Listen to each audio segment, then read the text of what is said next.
All right, continuing on with expressions. Once again, expressions are math problems that don't have an answer with them. Now, the previous homework assignment got a little tricky for some of you because you tried to solve for the expression when it came to painting the room and the walls and the ceiling. But all it asked you to do was to come up with the expression from the information that was given. So all you had to do, and were supposed to do, was write the math problem that you would do, which is a multi-step math problem. So we've talked about expressions. We know there can be multiple things that we do. We've talked about exponents now. An exponent is where you have the base, which is the large number, and the exponent is the little number that tells you how many times to multiply that base by itself. So if it's to the power of 3 or an exponent of 3, then I know I would take it and multiply it by itself 3 different times. Now we're going a step further. Now we're doing algebraic expressions. And anytime I'm doing algebra, I'm simply using letters inside my math problem. When you were younger and doing math at 3rd grade even, you had problems like 2 plus a is equal to 6. And you had to figure out that 2 plus 4 equaled 6, so a was going to be equal to 4. That's all algebra is. This one looks really complicated, but I need to understand, especially here at the beginning of doing expressions that are algebraic expressions, I'm not solving for the letters. I'm just identifying right now the parts of my expression. When I look at the two different terms, that we're going to be focusing in on, I have coefficient and I have variable. So my variable is always my letter. I can have x, I can have y. This is x, y, and any time two things are touching one another, then I know that's multiplication.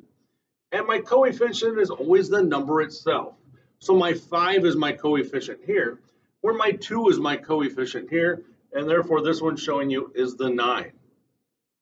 I'll have a constant sometimes, which is inside of an algebraic expression, but it's just a number that doesn't have a variable attached to it. Once again, variable means letter or group of letters that are attached to the numbers. Let's look at some of the examples of what we're going to be doing this evening. So this is just identifying first off what the coefficients are, what the variables are, and that this is algebraic expressions. Once again, math problems that have letters added to them.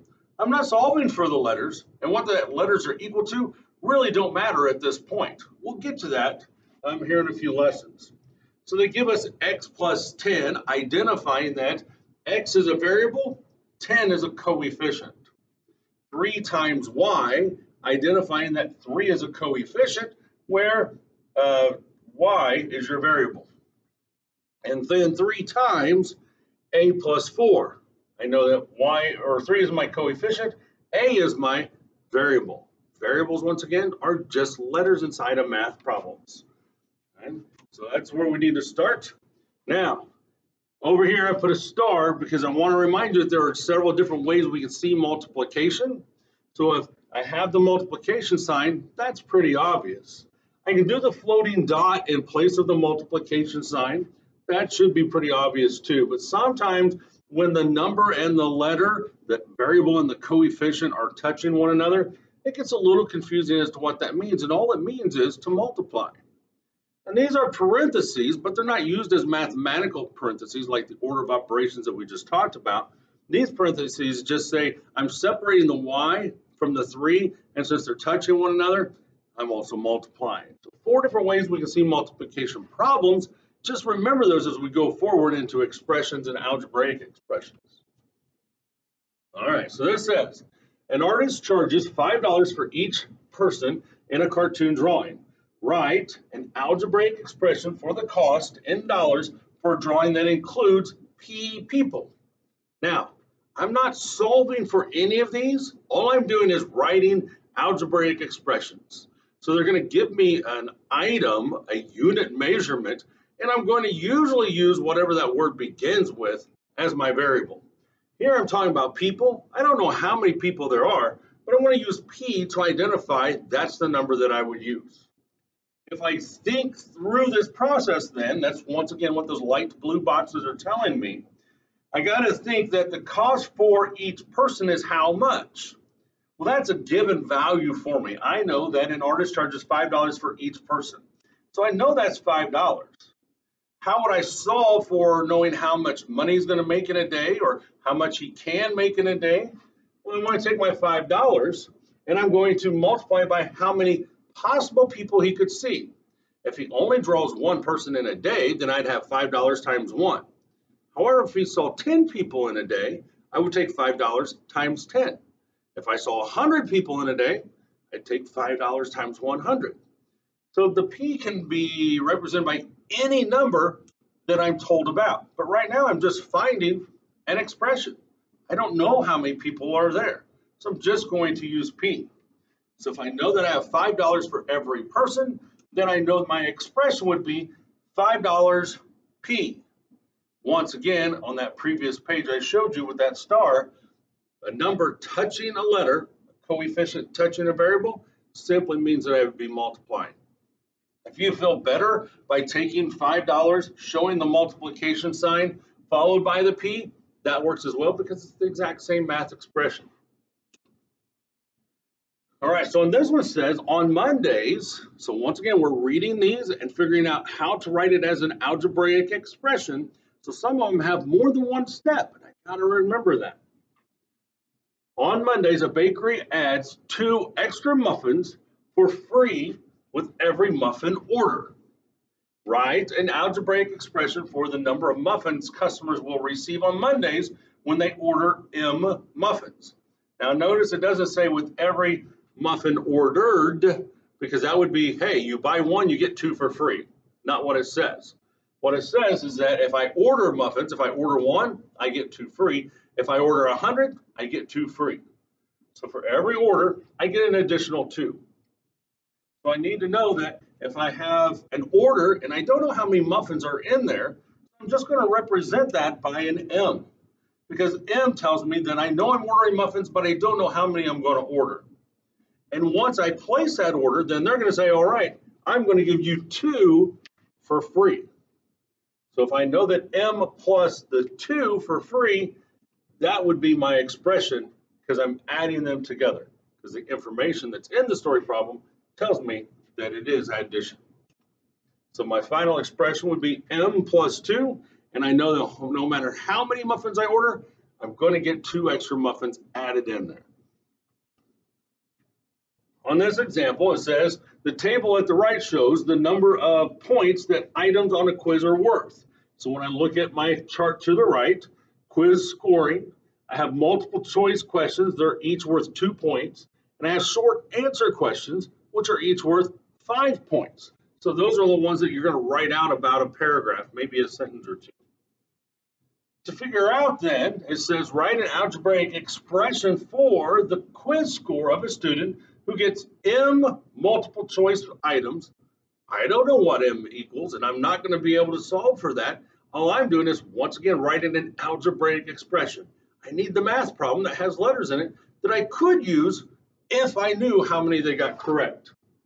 And S, once again, the variable for the short answer items. All right, so if I know that, I'm going to be putting those together. How do I know? Because the key word is and there. We can say and, we can say plus, we can say added to, we can say more. All of those would indicate that I'm adding. If I then go and figure out what I'm adding together, I know that for every multiple choice point they got correct, maybe they only got 1 correct. I want to multiply that by 2 because they're each worth 2 points. So 1 times 2 is 2. If they got 10 correct, I would take 10 times 2. That'd give me 20 points. I don't know how many they got correct, so I'm just going to use M to represent multiple choice. I'm going to multiply it by 2 because every single one of those is worth 2 points. Then when I look at the other side, I have points for short answer. It says to use the S for short answer questions. So when I have S times however much each one of those is worth, and each one of those is worth 5. I don't know how many is on the test. I don't know how many he or she got correct, and none of that matters because I'm just writing an algebraic expression to show how I would solve for it if I did know that answer. So if I know I'm going to add those two together, and once I've calculated them, then I recognize that I have parentheses here. And that means I have to figure out how many points I got in multiple choice. Then I have to figure out how many points I got in my short essay.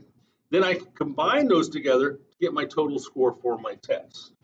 So when I write my expression, then I like to just have my coefficient and my variable touching, but you can keep them inside of parentheses if you choose. I would show it as 2m plus 5s. If you want to put them inside of parentheses, that's fine. You could have 2m inside of parentheses plus 5s inside of parentheses, or just keep them as multiplication as the book indicates. Either way, my order of operations tells me that I have to multiply first, because I have my dear multiplication and division from left to right first before I do any addition and subtraction. So I know that has to be my last step. Once again, I'm not going to figure out what M stands for. I'm not going to figure out what S stands for. I'm just writing the algebraic expression, and that's my answer. This says write an algebraic expression for the word expression.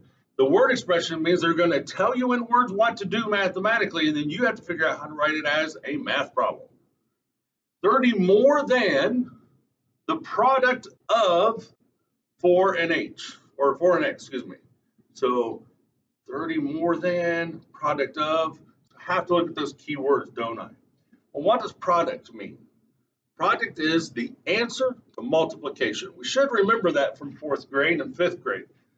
Okay? If I know that, then I know that I'm going to be multiplying those two together, which they show you the multiplication sign there in your book.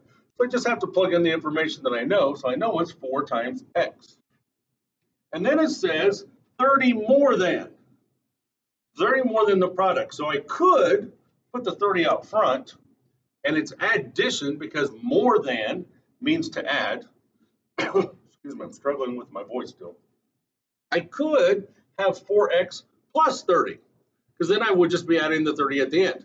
Either way, it doesn't matter because the order of operations tells me to do my multiplication first. But my final answer would be, excuse me, 30 plus 4x, or I could have in the opposite order and have 4x plus 30. The order doesn't matter because order of operations tells me which order to put them in. So this one's written out as 4 times the sum of x and 30. So that one does have to be in a specific order when I write it, because I have multiplication after I do my addition. I know that because I'm going to multiply. It says times, that indicates multiplication, but it's going to have to come after I find the sum. Well, what does sum mean? Now notice it's S-U-M and not S-O-M-E. So that sum means to add. So I know my first step has to be x and 30 being added together. So I have x plus 30. I'm good there. But then I know I have to do my second step, which is I want to find 4 times that. And times just means to times, to multiply. Okay? So when I have my 4 times x plus 30, I know I would put those in the right order because I'm going to set that up with parentheses saying, hey, I need to add, I need to find the sum first before I do the multiplication. So I would have x plus 30 inside of parentheses, then I would multiply it by the 4. Once again, I don't know what x is on either of those examples, and it doesn't matter.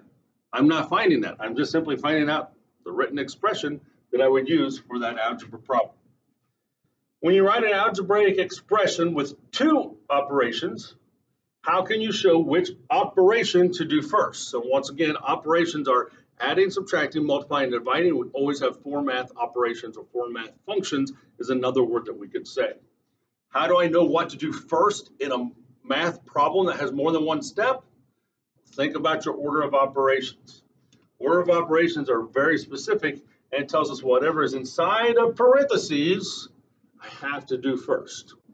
So by putting it in parentheses, that's how I would know what to do first in my expressions that I'm writing. Number 2 down here says, one student wrote 4 plus x for the word expression, 4 more than x. Another student wrote x plus 4 for the same word expression. Are both students correct? Justify your answer. Well, if I think about it, if I take 4 plus x or x plus 4, I should understand that, yeah, they are both correct. How do I know that? Well, there are math properties that we follow that you've learned about for the past couple of years with Go Math. And those math properties tell us that we can add or we can multiply in any order. If I take 2 times 3 times 4, I'd get the same answer as multiplying 4 times 3 times 2, or 2 times 4 times 3, or any order that I put them in. And addition works the same way. If I add 1 plus 2 plus 3, I get the same answer as if I add 3 plus 2 plus 1, or 2 plus 1 plus 3, in any order. As long as they're all multiplication or they're all addition, then I'm going to get the same answer. So those two math properties that you've talked about so far through Go Math in the past 2 years are the associative property and the commutative property.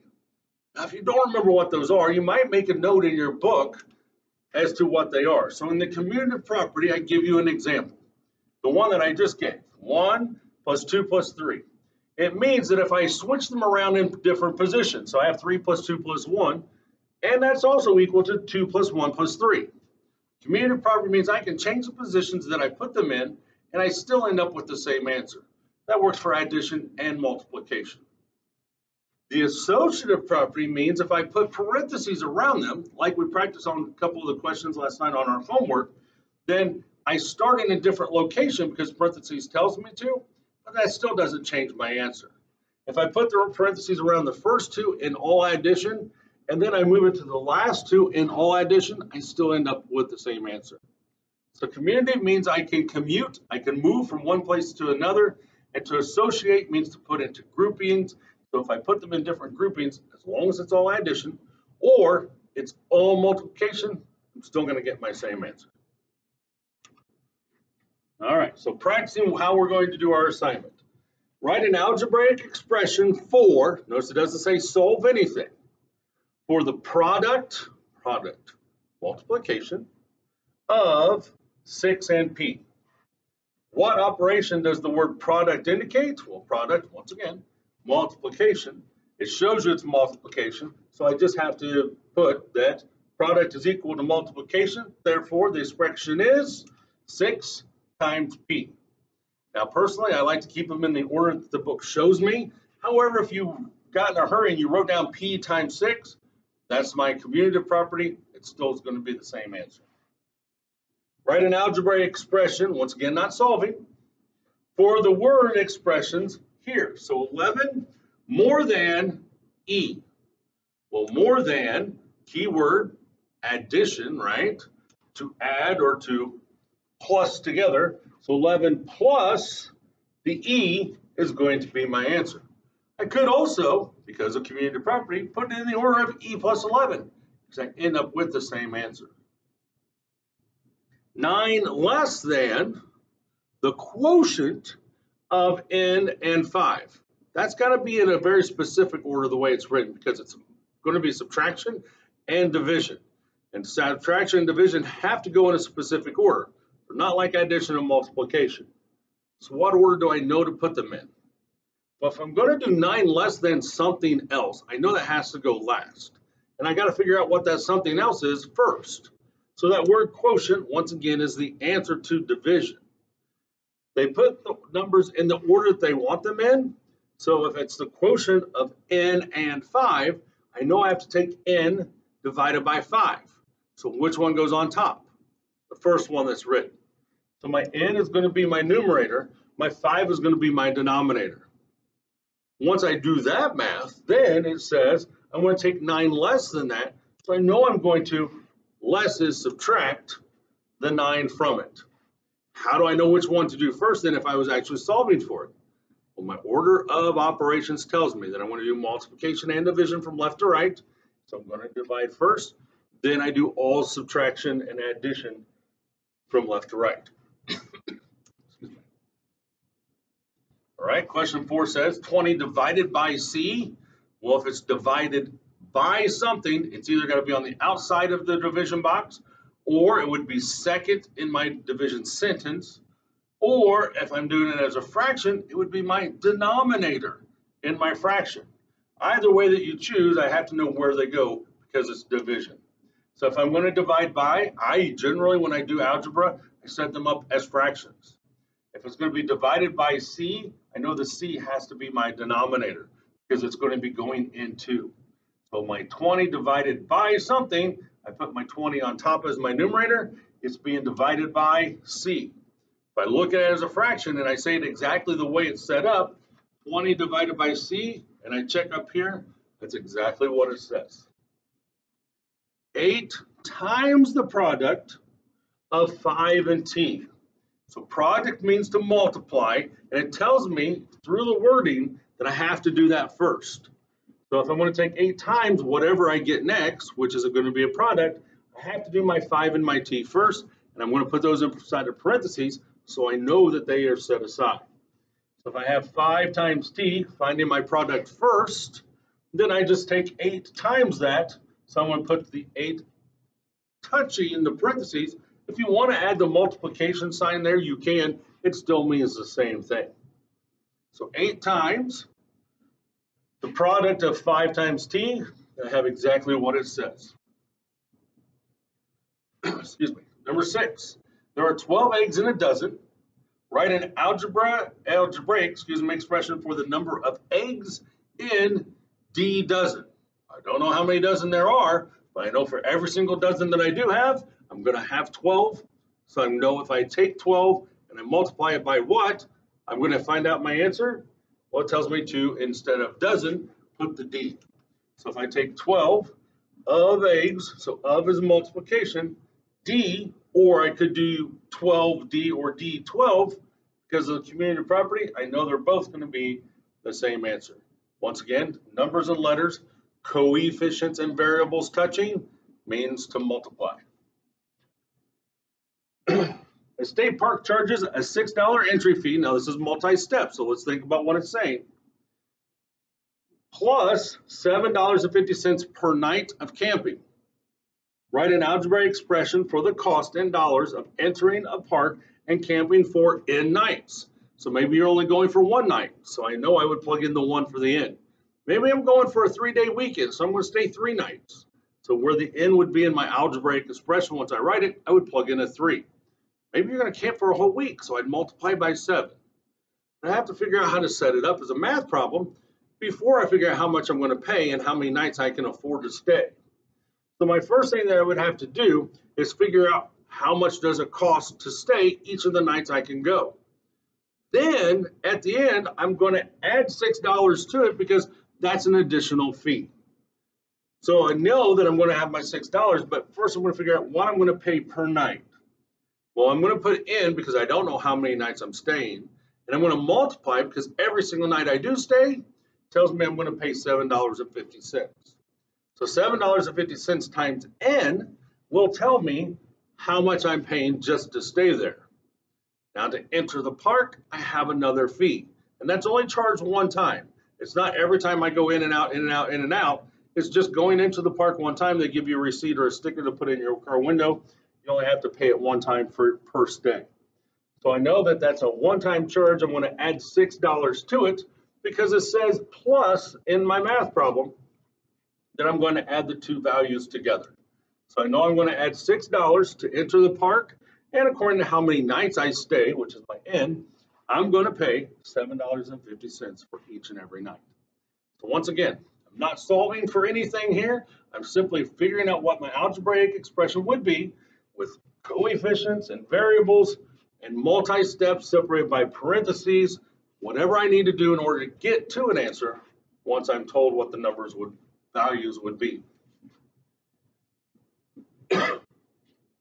Excuse me. At a bookstore, the expression, so they give me the algebraic expression of 2C plus 8G, I don't know what that means, gives me the cost in dollars of C is comic books, okay, and G is graphic novels. So a lot of times those words get confused. A graphic novel just means it's a thicker comic book. Sometimes they're printed in smaller form, but they're still comics. Next month, the store owner plans to increase the price of each graphic novel, that G, by $3.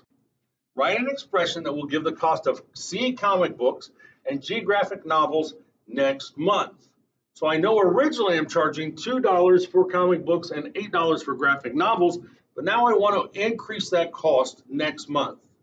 Well, the comic books is going to stay the same. But my graphic novel starting at 8, I'm going to turn around, I'm going to change that from 8, and I'm going to add $3 to it. Well, 8 plus 3 is 11, so that's easy enough.